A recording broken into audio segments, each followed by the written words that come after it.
Hello friends, मग मजेत आहात ना सगळे? आज आपण इन्स्टंट आणि भन्नाट नाश्ता तयार करणार आहोत. त्यासाठी 1 कप पोहे घ्यायचे आहेत.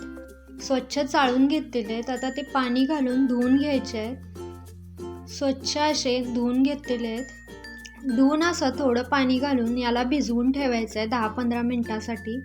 आता 15 मिनटं झालेले आहेत. पोह्यात चांगलं पाणी मुरलेलं आहे आणि पोहे पण मऊसूत झालेले आहेत. आता त्याला हाताने असं कुस्करून घ्यायचं आहे.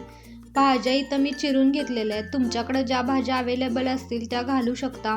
मुलांना हेल्दी असतात म्हणून मी इथं भरपूर भाज्या घातलेल्या आहेत की मुलांना कळणार पण नाही आणि मुलांच्या पोटात सगळ्या भाज्या जातील. पोहे असे कुस्करून घेतलेले आहेत. त्यामध्ये आता आपण सगळ्या भाज्या घालून घेणार आहोत. कांदा आहे, टमाटा आहे, कोबी आहे, हिरवी मिरची आहे, वाटाणे आहे, कोथिंबीर आहे. आता 2 चमचे गव्हाचं पीठ घालायचं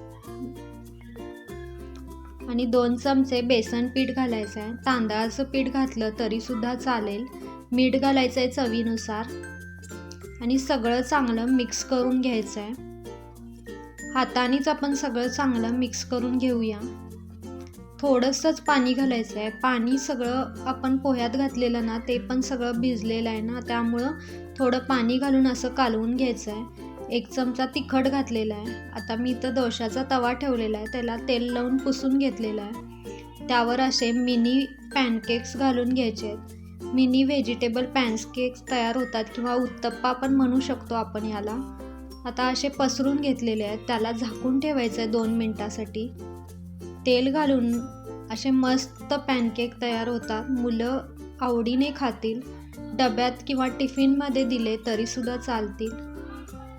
मस्त लागतात खूपच आणि हेल्दी पण आहेत कारण यात आपण भरपूर भाज्या घातलेल्या आहेत आणि गव्हाचं पीठ आणि बेसन पीठ आणि पोहे एवढंच वापरून आपण भन्नाट असा नाश्ता तयार केलेला आहे. मुलांना नक्कीच आवडेल, मोठ्यांनासुद्धा आवडेल.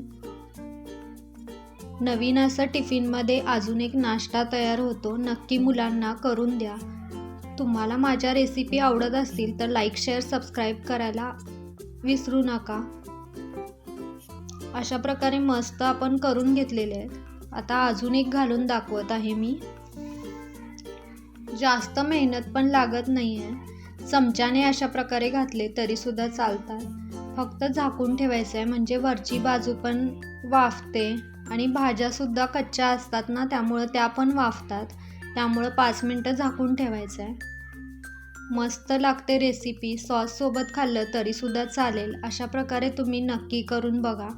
चला तर मग पुन्हा भेटूया अशाच नवीन रेसिपीसह. तोपर्यंत खुश राहा, मस्त राहा आणि खात राहा.